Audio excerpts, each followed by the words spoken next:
ये है मध्य प्रदेश का इंदौर, ये है मेघालय। दोनों के बीच लगभग 3000 किलोमीटर का फासला है। सोनम रघुवंशी की इंदौर में 11 मई को शादी होती है। शादी के 9 दिन के बाद वो हनीमून का प्लान बनाती है, टिकट बुक्स करती है, तैयारियां करती है और 20 मई को वो अपने पति राजा रघुवंशी के साथ मेघालय चली जाती है। मेघालय में घूमने के लिए एक स्कूटर किराए पर बुक किया जाता है। 22 मई को दोनों ये वाले खूबसूरत मावलखियात गांव में पहुंचते हैं। इस गांव से दोनों नोंगरियाट गांव के बेहद फेमस ये वाला लिविंग रूट ब्रिज ये देखने के लिए निकल जाते हैं। ये ब्रिज पेड़ों की जड़ों से गुथ-गुथ कर यहाँ की जो खासी कम्युनिटी है उसके लोगों ने बनाया है। यहाँ जाने के लिए टिकट लेना पड़ता है, करीब 3000 सीढ़ियां चलनी पड़ती हैं। दोनों पेड़ की जड़ों वाला ब्रिज देखते हैं। ब्रिज देखने के बाद वो वहीं के एक होम स्टे में रुक जाते हैं, रात बिताते हैं। रात गुजर जाती है। 23 तारीख की सुबह होती है। दोनों सुबह सुबह होम स्टे से निकल जाते हैं। 23 तारीख के बाद दोनों को किसी ने भी नहीं देखा। 2 जून को राजा रघुवंशी की लाश गहरी खाई से बरामद होती है। हाथ पर छपे एक टैटू से राजा रघुवंशी की पहचान होती है। सोनम गायब हो जाती है। 23 तारीख के बाद वो सीधा 16 दिन के बाद 8 जून को मेघालय और इंदौर के बीच पड़ने वाले गाजीपुर के एक ढाबे के बाहर मिलती हैं। शादी, हनीमून और मर्डर की सनसनीखेज कहानी को जिसने भी सुना उसके रोंगटे खड़े हो गए। सिंदूर, विवाह और 7 फेरों से सबका भरोसा उठ गया। क्या हुआ था हनीमून पर? क्यों सोनम बेवफा हो गई? कैसे सोनम ने अपने ही पति की हत्या करवाने के लिए सुपारी दे दी? कैसे बांग्लादेश के बॉर्डर पर पति का काम तमाम करने की साजिश रची गई? आज मैं आपको बताऊंगी। नमस्कार दोस्तों, मेरा नाम प्रज्ञा मिश्रा है और आप उल्टा चश्मा यूसी देख रहे हैं। दोस्तों, सोनम का पति पेशे से ट्रांसपोर्ट कारोबारी था। परिवार वालों के मुताबिक सोनम और राजा की अरेंज मैरिज हुई थी। राजा हनीमून पर नहीं जाना चाहता था। सोनम ने हनीमून के लिए टिकट्स बुक किए, सारी तैयारियां करी, लिहाजा पत्नी के साथ मेघालय राजा को जाना पड़ा। राजा और सोनम दोनों अकेले मेघालय नहीं गए, उनके साथ परछाई बनकर चल रहे थे 4 सुपारी किलर। सोनम राजा को मध्य प्रदेश से बहुत दूर मेघालय लेकर के जाती हैं। मेघालय में भी खासी समुदाय के उस इलाके में लेकर के जाया जाता है जो पहले से ही क्राइम के लिए बदनाम है, खासकर कपल्स के लिए, क्योंकि ये इलाका बांग्लादेश से बॉर्डर शेयर करता है और कहा जाता है कि यहाँ से लड़कियों के गायब होने की कई घटनाएं रिपोर्ट की गई हैं। कहते हैं कि कोई गिरोह है जो यहाँ से लड़कियों को उठाकर बांग्लादेश में बेचता है। 22 तारीख को एक गाइड बुक किया जाता है। सोनम पति राजा के साथ गाइड को लेकर के लिविंग रूट ब्रिज देखने के लिए निकल पड़ती है। 4 सुपारी किलर्स भी साथ में चल पड़ते हैं। पति राजा इस बात से अनजान था। उसे लगा होगा कि ये 4 लोग जो आगे आगे चल रहे हैं वो भी टूरिस्ट होंगे। चारों हिंदी में बातचीत कर रहे थे। क्या बातचीत कर रहे थे गाइड को वो समझ में नहीं आ रहा था। गाइड दोनों को 3000 सीढ़ियां चलाने के बाद जो डबल डेकर ब्रिज है या फिर जिसे लिविंग रूट ब्रिज कहा जाता है वहां पर ले जाता है और वो दिखाता है। फिर होम स्टे में राजा और सोनम आराम करते हैं। घर वालों को बेटे और बहू की बहुत फिक्र होती है। सास सोनम को घर से कॉल करके चिंता जताती हैं। सुनिए वो फोन कॉल। Hello hello. हाँ, मैं राजा का फोन चल रही हूँ। अभी नहीं हुआ, बस हम चढ़ाई कर रहे हैं।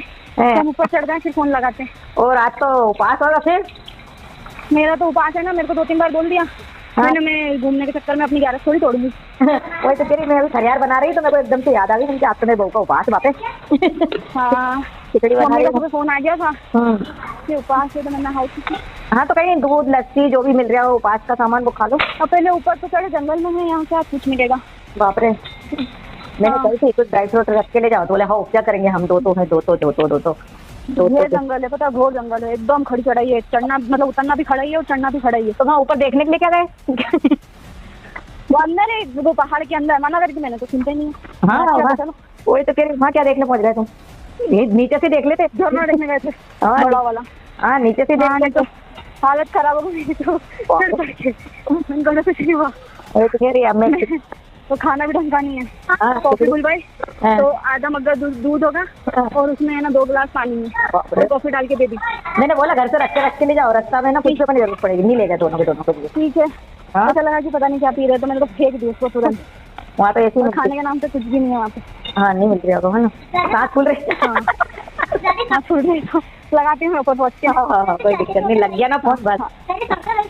चाची गई खूब पहाड़ पे जंगल में। सास को क्या मालूम था कि सोनम की भूख सिर्फ खाने से नहीं बुझने वाली थी। 22 तारीख की रात गुजर जाती है।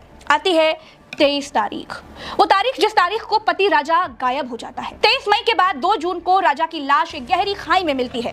पोस्टमार्टम की रिपोर्ट में राजा रघुवंशी के सिर पर 2 वार करके हत्या की गई, ये दिखाया गया है। पुलिस के मुताबिक ये पूरा मामला पति पत्नी और वो वाला था। सोनम के पिता की प्लाई फैक्ट्री है। मीडिया रिपोर्ट्स के मुताबिक उस प्लाई फैक्ट्री में काम करने वाला एक लड़का राज कुशवाहा सोनम से प्यार करता था। अब तक जो खबरें आ रही हैं उनके मुताबिक राज कुशवाहा ने सोनम की जिंदगी से उसके पति राजा को हमेशा के लिए हटा देने के लिए 4 सुपारी किलर्स बुक किए। हत्या की जगह ऐसी जगह को चुना गया जहां पर लोगों को शक भी ना हो। अब बात आती है सोनम की।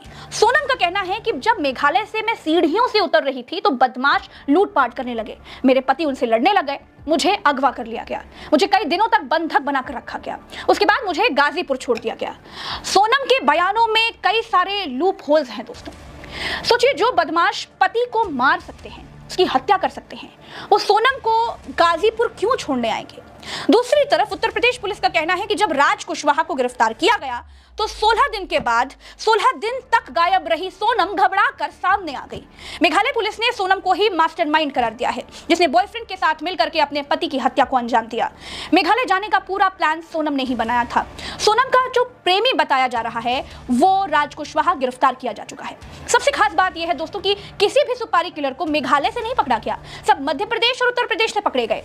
कथित प्रेमी जो राज कुशवाहा नाम का लड़का है उसे इंदौर से पकड़ा गया।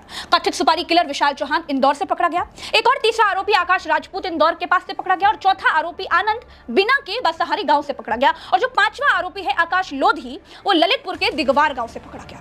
दोस्तों, पुलिस के मुताबिक हर साजिश की सूत्रधार जो है वो सोनम ही है। मियां बीवी और वो के चक्कर में 10 दिन की शादी में ही पति की मौत का खेल रच दिया गया। हनीमून को हत्या में बदल दिया गया। न जाने समाज को क्या हो गया है। कहीं पत्नियां अपने पति को नीले ड्रम में भर रही हैं, कहीं मेघालय में मर्डर करवाए जा रहे हैं। ऐसा लगता है जैसे पुरुष प्रधान समाज में लड़कियां क्राइम के रास्ते पर आगे चल पड़ी हैं। फिलहाल के लिए इस वीडियो में मेरे साथ इतना ही। इस कहानी में जो भी आगे की बात होगी मैं आपको बताती रहूंगी, जो भी जानकारियां आएंगी आपको बताते रहेंगे। इसके लिए आपको चैनल सब्सक्राइब करना होगा ताकि सारी सही जानकारियां, सच्ची खबरें बिना रुके आप तक लगातार पहुंचते रहे। तो चैनल सब्सक्राइब कीजिए और दूसरों से करवाइए और हमें दीजिए इजाजत। नमस्कार।